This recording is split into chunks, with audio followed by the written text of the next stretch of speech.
malam. Sebelumnya saya izin memperkenalkan diri. Nama saya Marjan Akbar, NPM 228111054 dari kelas A2 Prodi Teknik Sipil. Di sini saya akan menganalisis kasus dari mata kuliah Manajemen Konstruksi Lanjut. Saya akan langsung menganalisis dari kasus pertama, yaitu proyek high rise dengan metode top down. Dan pertanyaannya, pertimbangan faktor-faktor SDM, sumber daya manusia. Yang pertama, keterampilan dan keahlian.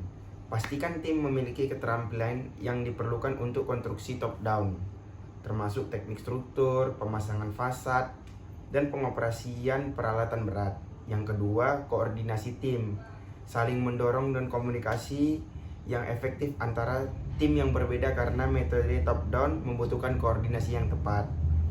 Yang ketiga, pelatihan keselamatan, memberikan pelatihan keselamatan khusus untuk bekerja di ketinggian dengan mesin berat untuk meminimalkan risiko. Yang keempat, perencanaan tenaga kerja, mengembangkan rencana tenaga kerja yang rinci secara selaras dengan jadwal konstruksi dengan mempertimbangkan periode puncak dan potensi keterlambatan. Nah, dari keempat poin tadi, keterampilan, koordinasi tim, pelatihan keselamatan, dan perencanaan tenaga kerja itu termasuk sumber daya manusia yang harus dipertimbangkan secara khusus. Kita lanjut menganalisis kasus yang kedua.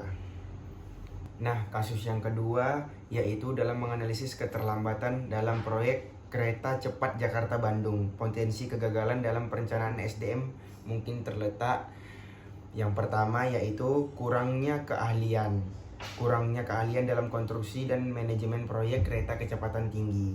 Yang kedua, masalah koordinasi yang buruk antara pekerja Indonesia dan asing menyebabkan kesalahpahaman dan keterlambatan. Yang ketiga, kekurangan pelatihan yang tidak memadai dalam protokol keselamatan dan keterampilan teknis. Nah, dari ketiga poin itu menjawab kasus dalam menganalisis keterlambatan dalam proyek kereta cepat Jakarta dan Bandung. Kasus yang ketiga yaitu faktor internal dan eksternal yang mungkin terlewatkan.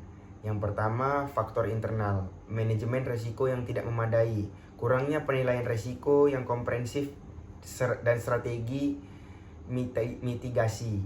Yang kedua, komunikasi yang buruk. Komunikasi yang tidak efektif antara pemangku kepentingan proyek menyebabkan kesalahpahaman dan keterlambatan. Yang kedua, faktor eksternalnya. Faktor eksternal persetujuan yang pertama, persetujuan regulasi, keterlambatan dalam memperoleh izin dan persetujuan peraturan yang diperlakukan. Yang kedua, pembebasan lahan. Kesulitan dalam pembebasan lahan menyebabkan penundaan proyek. Dengan trend building, information modeling atau BIM, otomatisasi dan digitalisasi dalam industri konstruksi. Profil tenaga kerja konstruksi dalam 5 tahun ke depan kemungkinan akan melibatkan yang pertama, profesional yang melek teknologi. Yang kedua, keterampilan yang mudah beradaptasi. Yang ketiga, kolaborasi jarak jauh. Keterampilan baru yang harus direncanakan dan dikembangkan mulai sekarang yaitu keahlian BIM, pelatihan dalam perangkat lunak BIM, dan manajemen data. Yang kedua yaitu robotika dan otomatisasi, keterampilan dalam mengoperasikan dan memelihara robot konstruksi.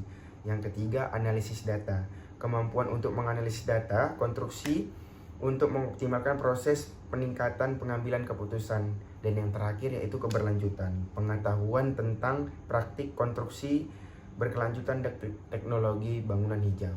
Sekian jawaban-jawaban dari ketiga analisis kasus tersebut. Jika ada kata-kata yang kurang, saya mohon maaf.